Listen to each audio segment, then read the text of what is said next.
ओम नमो भगवते वासुदेवाय। ओम नमो भगवते वासुदेवाय। ओम नमो भगवते वासुदेवाय।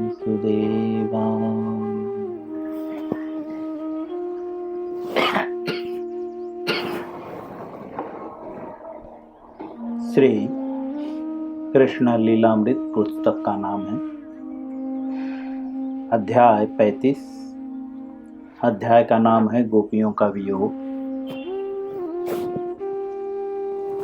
यह हम पिछले पैराग्राफ में पढ़ चुके हैं। प्रभुपाद जी बहुत स्पष्ट रूप से समझाते हैं कि कृष्ण भावनामृत की पूर्णता इसी में है, भगवान के रूप गुण लीलाओं के श्रवण में। श्रील प्रभुपाद जी आगे लिखते हैं, गोपियां परस्पर श्री कृष्ण के विषय में इस प्रकार चर्चा चलती रहती थी। जो गोपियां हैं उनके बीच में परस्पर इस प्रकार चर्चा चलती रहती थी। किस प्रकार? एक सखी कहती है। देखो प्रभुपाद जी बता रहे हैं कि हमें एक दूसरे से चर्चा कैसे करनी है कृष्ण के विषय में। तो बताते हैं एक सखी कहती है। सखियों, इसका मतलब एक जन बोले तो सब सुने। ऐसा नहीं कर रहे हैं कि बीच बीच में सब बोल रहे हैं, नहीं। प्रभुपाद जी बोलते एक सखी बोलती है, अर्थात सारी सखियां सुनती, बाकी भी सखियां बोलेंगी, एक एक करके बोलती हैं। तो एक सखी कहती है, सखियां क्या तुम जानती हो कि जब कृष्ण भूमि पर शयन करते हैं तो वे अपने भाई भुजा के बल लेटते हैं। तो वे अपने भाई के भुजा के बल लेटते हैं। थोड़ा सा इसमें एक वर्ड छूट गया, ऐसा प्रतीत हो रहा है।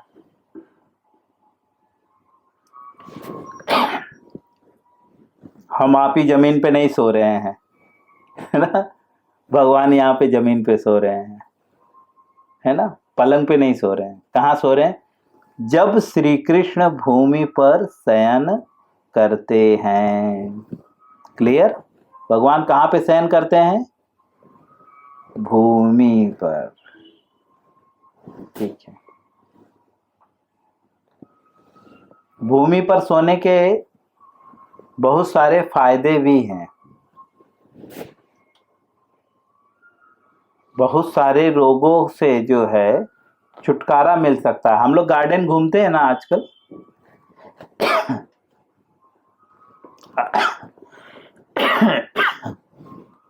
हम लोग गार्डन में खाली पैर आजकल घूमते हैं।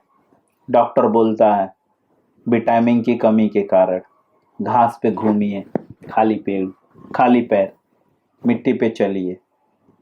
ये सब बहुत साइंटिफिक रीजन है। ठीक है। गांव में आपने देखा है गोबर से घर को लीपते हुए।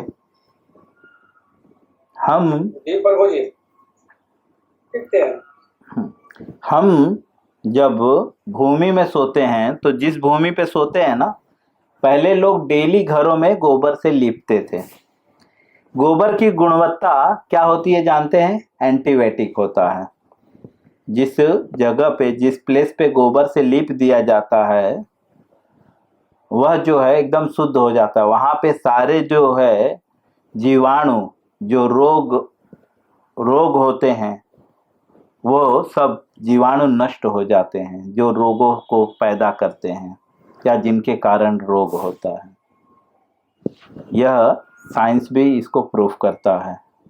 जहाँ पे गोबर से लीप दिया जाए वह स्थान पवित्र माना जाता है। हम एक बिस्तर को 1 हफ्ते, 2 हफ्ते, 4 महीने, 6 महीने, 10 महीने बाद क्लीन करते हैं। भगवान क्यों भूमि पे सोते थे?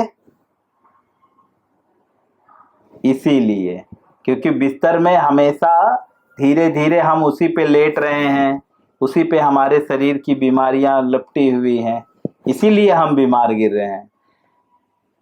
इसीलिए भगवान जमीन पे लेटते थे। क्यों? क्योंकि वह पवित्र होता है, जमीन पवित्र होता है। बॉम्बे की जमीन पे तो नहीं लेटा जा सकता, लेकिन गांव में जो नेचुरल जमीन हो, आप डेली उस स्थान को, कोई चाहे तो गांव में अगर कोई रहता हो तो वह ट्राई कर सकता है, कुछ भी प्रयोग ना करे, भूमि पर जो है एक कुश की चटाई, देखिए बैठने और लेटने की व्यवस्था एक जैसी होनी चाहिए। कुश की चटाई डाल दें भूमि में, पर उस स्थान को डेली गोबर से लीपें। आप देखेंगे 1 महीने में आपकी जो बुद्धि इतनी प्रखर लगने लगेगी, आपका शरीर इतना हल्का लगने लगेगा, आपको लगेगा कि एकदम स्फूर्ति आ जाएगी आपके अंदर। और पवित्रता के कारण आपके मन से जो है, जो हमारे मन में जो बहुत सारी गंदगियां चल रही हैं, जो विचार चल रहे हैं, जो हमारी बुद्धि को दूषित कर चुके हैं, जो हमारे मन में बहुत सारे उटपटांगान हरकतें चल रही हैं, सब शांत हो जाएंगी। मैं लिख के दे सकता हूँ इस चीज को। लेकिन गाय गोबर कौन सा होना चाहिए? देसी गाय का। उस गाय का गोबर होना चाहिए जिस गाय की सेवा आप करते हो। और उस गाय की सेवा कैसे करनी होगी? उसे प्रतिदिन चराने ले जाना होगा। ऐसी गाय का जो दिन में खुले घूमे, बाहर खेतों में खाए पिए, ऐसी गाय के गोबर से जब आप उस स्थान को लीपेंगे और उसके बाद आप चटाई भी नहीं डालोगे, ऐसे भी सोओगे ना, तो धीरे धीरे आपकी शरीर की सैकड़ों बीमारियां नष्ट हो सकती है, डायबिटीज, ब्लड प्रेशर, ये सब सब। और उसके बाद मन पे जो इफेक्ट आएगा वो अलग। इसलिए जो है भगवान भूमि पर शयन करते थे।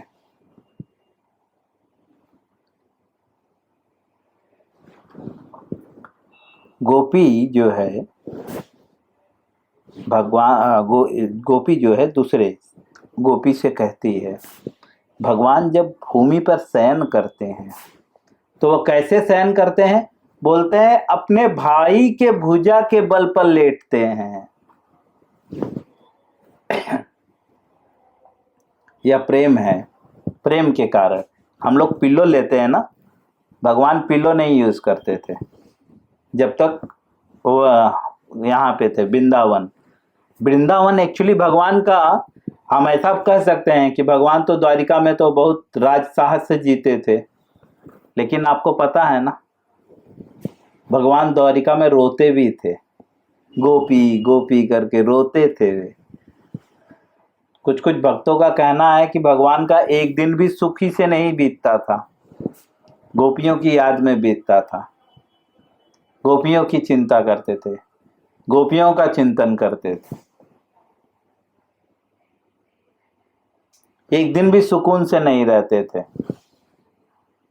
भगवान कभी अपने भक्तों के बिना, भगवान भी जो है ऐसा, वास्तव में भगवान जो है सच्चिदानंद हैं, लेकिन भक्तों से इतना प्रेम करते हैं कि भक्तों से दूर ही नहीं रहते। भगवान समाज को सिखाना चाहते हैं कि मैं आपके लिए जो है कितना जो है मिलने के लिए बेताब हूं। यहाँ पे भाइयों के बीच में प्रेम की बात बता रहे हैं। 2 भाइयों के बीच में प्रेम कैसा था? तो भगवान हमेशा जो है अपने भाई, उनके भाई कौन थे? बलराम। बलराम की भुजाओं पे शीश रख के सोते थे और उनका सिर उनकी भुजा, बाईं भुजा पर टिका रहता है। किसका? यहाँ पे स्पष्ट रूप से क्लियर कर रहे हैं।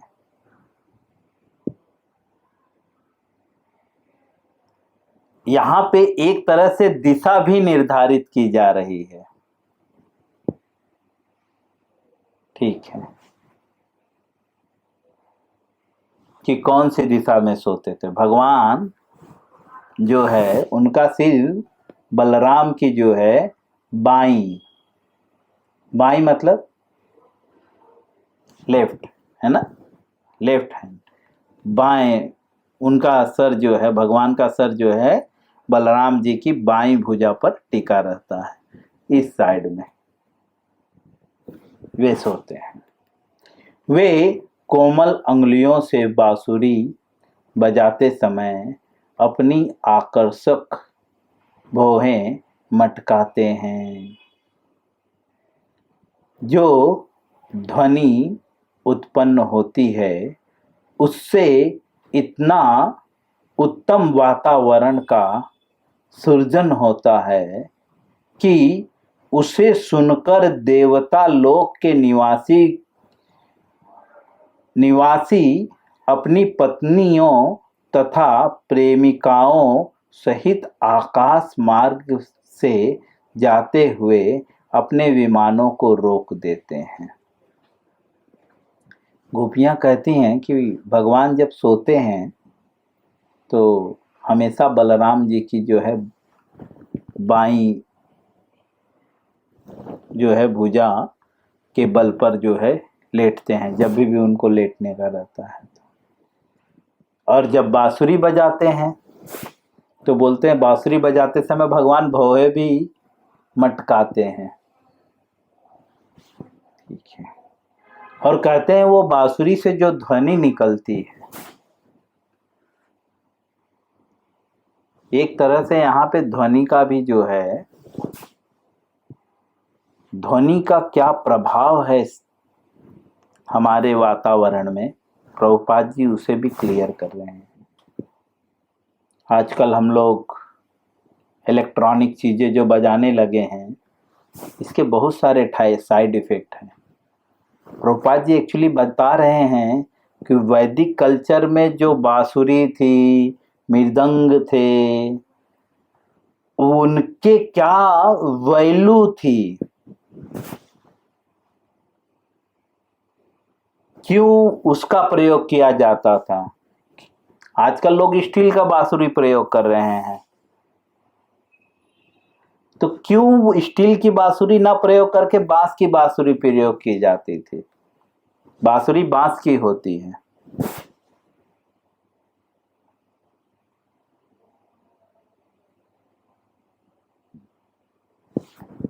तो उसका रीजन ये है, इसीलिए हम लोग ज्यादा मॉडल में ना जाएं, प्रयास करें वैदिक चीजों को यूज करें, नेचुरल चीजों को यूज करें, क्योंकि उसकी कुछ साइंटिफिक रीजन है। तो प्रभुपाद जी उस साइंटिफिक रीजंस को यहाँ पे एक्सप्लेन कर रहे हैं कि जो बांस की बांसुरी होती है, जो भगवान बांस की बांसुरी यूज करते थे, ठीक है, हम पढ़ चुके हैं कृष्ण लीला में, इससे पूर्व बांस भी जो है अपने को धन्य मानता है कि उसके परिवार का एक सदस्य जो है भगवान की सेवा में लगा हुआ है, ऐसा हमने पढ़ा है।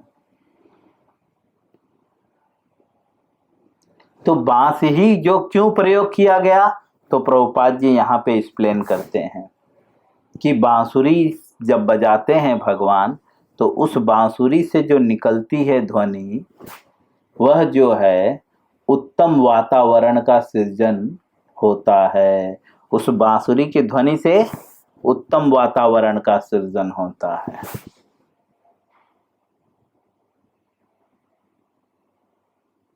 लेकिन बांसुरी आजकल स्टील वाला ये सब नहीं, जो भगवान जैसा प्रयोग करते थे वैसी बांसुरी से, तो बांसुरी की ध्वनि से उत्तम वातावरण का जो है सृजन होता है।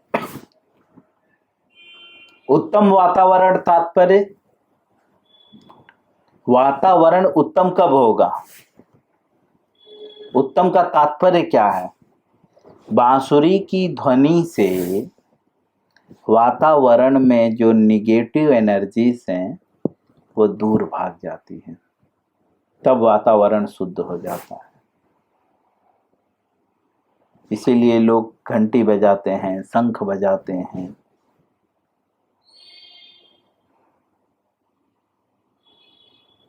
सबके अलग अलग जो है प्रभाव है। तो यहाँ पे बांसुरी का प्रभाव क्या है?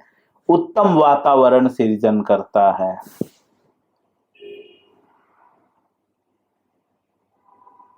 इसीलिए पहले के लोग अपने बच्चों को संगीत भी सिखाया करते थे।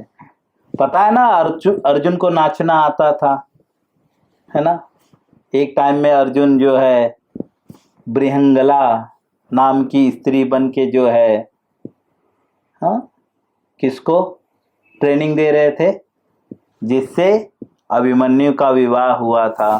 अभिमन्यु का विवाह किससे हुआ था? कौन बताएगा? उत्तरा से। Uttara, very good. उत्तरा को अर्जुन ने डांस सिखाया था। तो इसका मतलब अर्जुन को डांस भी आता था। अर्जुन तो क्षत्रिय था। इसी तरह से जो है पहले के बच्चों को जो है संगीत, नृत्य और वाद्य यंत्रों को भी सिखाया जाता था, क्योंकि उसके बेनिफिट ये हैं। आजकल बच्चे शुद्ध वातावरण के लिए घर से बाहर जाते हैं, है ना, थोड़ा फ्रेश हवा लेकर आता हूँ, है ना। हमारे बच्चे हमारे घर में परेशान हो जाते हैं, बोलते हैं थोड़ा फ्रेश हवा लेकर आता हूँ। लेकिन यहाँ पे बता रहे हैं आपके घर के वातावरण को अगर उत्तम करना है, उत्तम मतलब ऐसे वातावरण में रहने से सबका मन शांत हो जाए, बुद्धि ठीक हो जाए, शारीरिक विकार, थकान चली जाए, ये उत्तम वातावरण का प्रभाव है। तो क्या करना होगा? तो बोलते हैं भगवान बांसुरी बजाते थे, इससे सारा वातावरण उत्तम हो जाता था।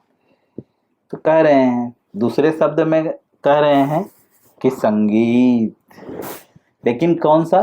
नेचुरल, ठीक है। आप वो रेडियो लगाकर नहीं, उससे वातावरण शुद्ध नहीं होगा। ये तो हमारे वातावरण को दूषित करते हैं। हाँ, आप देख रहे हैं ना, आज के समाज में आप देखो पक्षियां नजर नहीं आ रहे हैं। आप इसके विषय में रिसर्च करोगे तो रेडिएशंस के कारण, है ना, रेडिएशंस के कारण जो है बहुत सारे पक्षी मर रहे हैं और बहुत सारे पक्षी लुप्त होने की कगार पे हैं। उत्तम वातावरण का जो है शायद आगे और अच्छे से वर्णन मिले, लेकिन इसके पूर्व भी वर्णन कर दिया गया है उत्तम वातावरण। जब भगवान इसके पहले भी कई बार वृंदावन में जंगलों में घूमते हुए बांसुरी बजाए हैं, दैट टाइम में उत्तम वातावरण का वर्णन मिला है। तो आज के समाज के लोगों को चाहिए कि अपने घर में उत्तम वातावरण उत्पन्न करें, समझे, उसका सृजन करें। और उसका सृजन कैसे होगा? तो यहाँ पे भगवान जैसे करते हैं वैसे। तो इसलिए हमें हमारे बच्चों को भी जो है थोड़ा सा संगीत जो है, कुछ वाद्य यंत्र, नृत्य सिखाने चाहिए। ठीक है, मैं यहीं पे विराम करूंगा, इसके आगे हम कल पढ़ेंगे। हरे कृष्णा।